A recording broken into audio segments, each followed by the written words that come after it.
Hi, my name is Brad Haves. I'm the founder of Fresh Hope for Mental Health. I'm so glad you requested this download and this guide to discovering hope in the midst of hopelessness.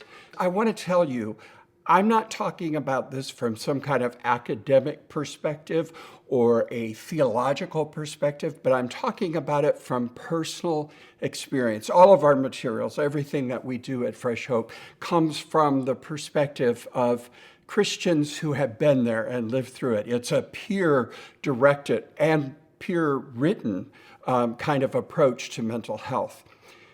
At my sickest and darkest time of the deepest point of hopelessness, I discovered something that carried me through. Since then, I've discovered that people for 25 years have been studying hope from a clinical perspective. And so it just gave strength, and it proved the evidence of what I experienced when I was at my worst. We think of it as difficult to explain hope and hopelessness, but I'd like to take a very simple but clear view of what the two are and talk about it then how, in fact, you can find hope in the midst of hopelessness. So hopelessness, simply defined, is when you feel that there is no way forward. When you feel there's no way forward. Now, those of you who have a diagnosis that are watching this, you know exactly what I'm going to say next, I bet. And who of us hasn't felt hopelessness due to a diagnosis? I know when I was diagnosed with bipolar disorder, I thought, oh my gosh, the best is behind me. It's all over. There's no hope for the future. I can't go on. And I felt very, very hopeless. And it was just following a major episode in 1995, and I felt so alone and so helpless in the midst of all of it. So helplessness is when you can't see a way forward. I had lost my way forward. I seemed to have hit a wall. I seemed to have no way that I could go on, and especially with all that had happened back then. So I've been there. I know what I'm talking about. I've experienced it more than once. I've experienced it twice in my life where I've been so hopeless that I was suicidal. Hopelessness is when you don't see that way forward. So what is hope? Well, hope is when you see a way forward. Hope is when you have a way forward. In spite of the circumstances that you're facing, you can see this way forward. Hope and hopelessness are not opposites. They're not complete opposites. It may sound kind of strange, you think if you're hopeful, then you don't have hopelessness. And if you're hopeless, you certainly don't feel hope. But that's not been the way I have experienced it, and it's not what we see with what happens in Fresh Hope itself. You see, I believe hope is something that you and I have in Christ. We have it. We don't always have hope-filled situations on this earth, but we have this promise that God will always take every situation we go through and that he will take it and make it work for our good. And therefore, we have hope all the time. So from my perspective, hope is a spiritual thing. It's a truth that sometimes we can't feel. Sometimes we can't feel, but we have to hold on to with our faith, or we have to hold on to it whether we feel it or not. Now, hopelessness, on the other hand, hopelessness is something that you and I end up experiencing on earth. We weren't intended to ever feel hopeless. When mankind became broken, when our world became broken through Adam and Eve, hopelessness entered the picture. And we were never designed to be hopeless people. It hurts our brain to be hopeless. It hurts our brain chemistry. It hurts our souls. It hurts our spirits to be hopeless. But the truth is that we do experience hopelessness on this side of heaven. Now, that doesn't mean if I'm hopeless, hope is no longer there. You see what I mean? That's why I say they're not opposites, nor are they mutually exclusive. You can feel hope at the same time you're feeling helpless and hopeless. One is something you experience on this, what I would call the horizontal aspect of life, earth. What we can see, what we can feel, what we can experience from a human perspective. And so hopelessness, there's situations such as mental health disorders, difficulties because of mental health disorders, loss of job, loss of spouse, trauma that we've experienced as children or adults. Disasters can cause this kind of hopelessness, just getting through. How do we go through? What is the new way forward? And hope, on the other hand, is a vertical experience and truth. It comes from God. It was the way we were made. We were created to be hope-filled creatures, hope-filled human beings. And so this hope goes this direction. And so in life, there are times where the point at which we live is this center point. Now notice what it makes. It makes a cross, doesn't it? It's at that very point that we live. Sometimes it's at the intersection of hope and hopelessness. And so what I want you to understand, if you're feeling hopeless, you can still have hope even as you feel it.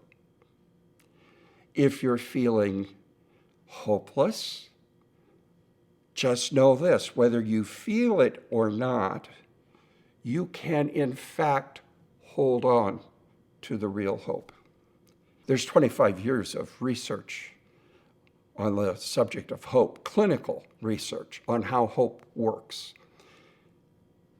Interestingly enough, if somebody can see and begin to feel that there's a way forward, that you can move beyond this point where you feel hopeless, then you begin to feel hope.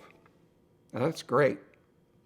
That's great, simple insight as to how it works. But I'm going to tell you, I think that's on the vertical realm of things. That's on the earthly level, the horizontal level of things. It's not on the spiritual level. It's not on the vertical from God to man and man to God level. It's man to man, it's situation to situation, woman to woman, human to human. So hope is when you see this way forward. Now, you may or may not like the way forward because it may not be the same way you thought you were going to go forward. And sometimes people might say, well, I don't know that that's going to really happen, but I can see kind of how I can get through this. And it gives them hope. But I'm going to tell you, I can take it up a whole nother level by infusing that hope, that type of horizontal hope. I can up that and make it much better by infusing my faith into that hope. What does that mean? That means that when I start looking at hope not from a horizontal perspective only, but I look at it also from this vertical perspective. I look at it through the promise of Romans 8:28 that God can work all things out together for good for those who love him and are called according to his plan and his purpose. Now, hope has taken on a whole new meaning. Some of you know me. Others might not. I live in Nebraska. If you know anything about Nebraska, you've heard of Big Red football and college football. We don't have any professional football teams in our state. We just have our university team. And back in the day, they were exceptionally good and won so many championships. And it was fun to watch them play, and they always beat everybody. And well, if you know anything about college and university football nowadays, you know that Nebraska's had some really rough years, and we've gone through a number of coaches. But every time we get a new coach, we think, all right, we have hope. We have hope. That's this kind of hope. That's horizontal kind of hope. We hope. We hope we have a winning season. We hope we're going to be number one again. We hope. It's wishful thinking hope. It's good to have that. It helps you get through life. We can have that on a horizontal level, but I'm telling you, when you have a mental health issue and you don't see a way forward and you don't even feel like you have wishful thinking kind of hope, that's when you infuse faith into it. That's when you infuse the faith into it, and now suddenly, with Romans 8:28, that no matter whether you win or lose the game, you're going to win. And it changes how you experience things. What do I mean? Well, think about it this way. If I'm watching my football game, my Nebraska football game, and I'm hoping and I'm wishing and I'm having wishful thinking that they're going to win, and they're just playing terrible, and it's horrible to watch the game. It's now halftime and they're behind. If I don't know how it ends or how it's going to come out, I'm going to watch that pretty intensely. I'm going to go through it differently than if I knew while I was watching it that they were going to win. And it was sure, it was certain, going to win. Well, then I'm going to watch it and enjoy every moment of it. Maybe not enjoy every moment, but I'm going to experience even the difficulties different in the game because I know they're going to win. And that's what it means to infuse faith into your hope. It means to think of it as you already know the ending. You already know what God can do with the hopeless spots of your life, with the hopeless points of life.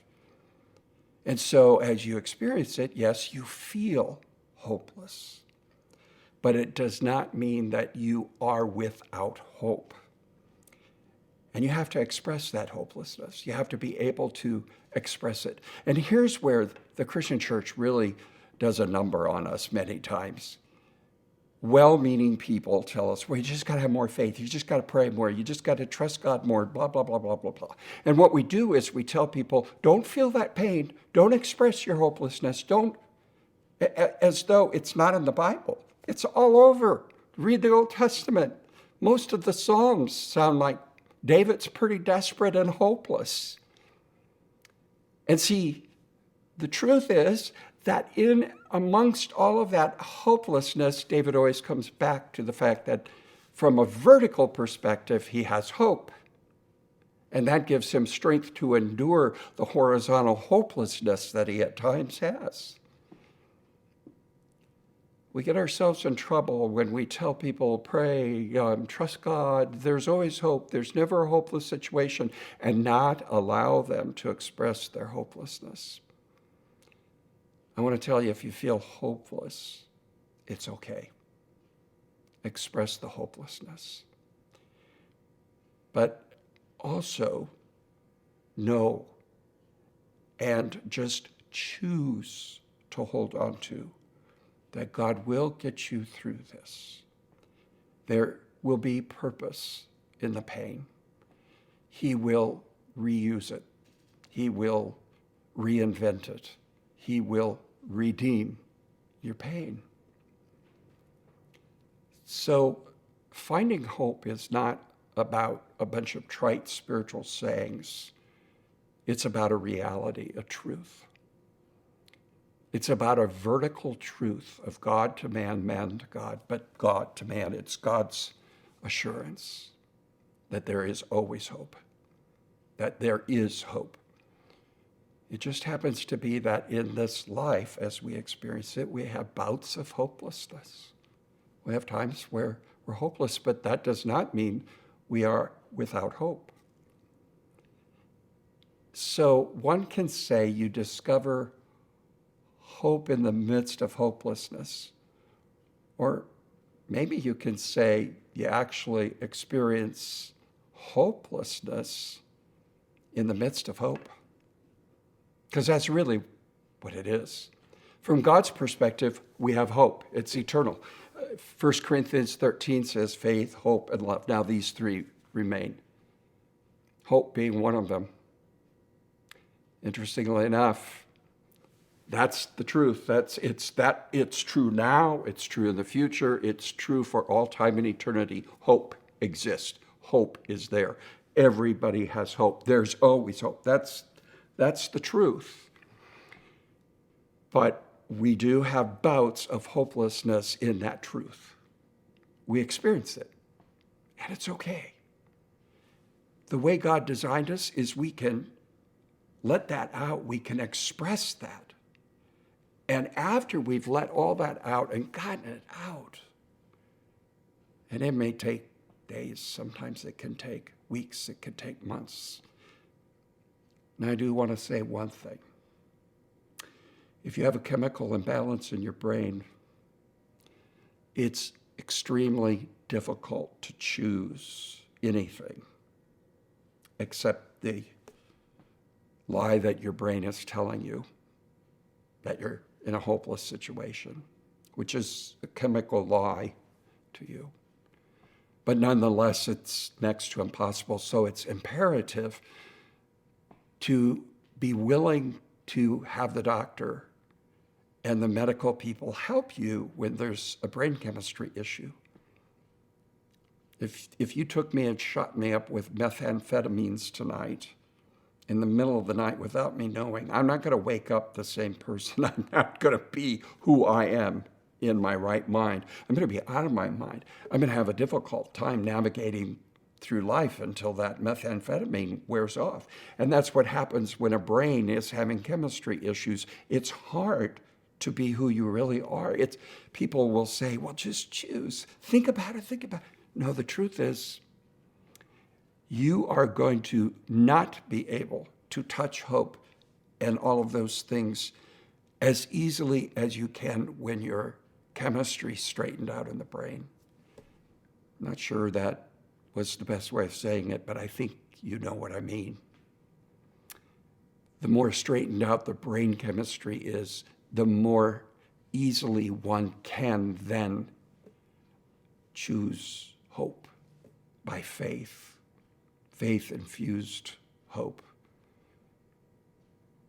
It's important to get that brain chemistry straightened out.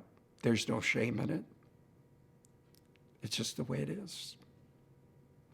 If you're watching this and you love somebody who has a mental health disorder, it's so extremely important for you to hang in there with them. It's so important. That gives them hope in and of itself. Interestingly enough, you can give hope away. You can borrow hope. You can have hope for someone. It's what all the research says. There's more. And interestingly enough, when I don't feel hopeful, for instance, and I feel hopeless, if somebody else has hope for my situation, even that can give me a little bit of hope. And especially when I feel heard, I start to feel hope. Well, I hope this helps you understand that it is possible to experience hopelessness and have all of those feelings that need to be dealt with, but they're not necessarily true. See, I don't think hopelessness is true on this side of heaven, but I can't think that way or choose that if I'm in a hopeless situation and my brain chemistry is not working properly and all of those things. But even if my brain chemistry is working properly, sometimes situations are so difficult that you can't feel hopeful. But here's the deal. In that hopelessness, I need to express it. I need to get it out. I need to talk it through so that my hope may abound, that I can hold on to the real hope. I hope it helps you to know that if you're feeling helpless, even if that's what you're feeling. It doesn't necessarily mean there's no future. It doesn't mean there's not a way forward. Jesus will make a way. He can. He will. That's true. I know you may not feel it. You may not even want to listen to it. But I do know this, that's what got me through. In the recesses of my mind, as sick as I was with the hopelessness, just feeling like it had swallowed me up, and that there was absolutely no future, no hope for my life, I could honestly tell you that I felt like I was broken, that I was beyond repair, that there was no way to go forward. And the only things that I could think of was how to get out of the pain. It was awful feeling that way, but in the deepest, darkest recesses of the little bit of right mind that I had inside of me, sometimes there was more, sometimes more times than not, there was a lot less than what I needed. But just that little thing inside of me, that part of my right mind, where I knew that God could take it and make it work for my good. So I hung on to that for dear life. I fought. And sometimes you gotta fight. So you get help. You do everything you can. You get your brain chemistry as straightened out as you can. You work alongside of the medicine and you keep choosing hope. And you keep living out hope, even if your feelings are the opposite. Remember, the enemy always wants you and me to believe that it's all done. God's done with us. We're the exception. He lies to us. He deceives us. He makes us feel all of those things play right into hopelessness, don't they? Reality is that God is not done with you or the person you love or the people you desire to help. God's not done. God can take it and turn it around for your good. Make it work for your good. It's okay. You might be feeling hopeless. But even as you're feeling hopeless, it is in the atmosphere, the spiritual truth, the spiritual eternal truth that there's hope.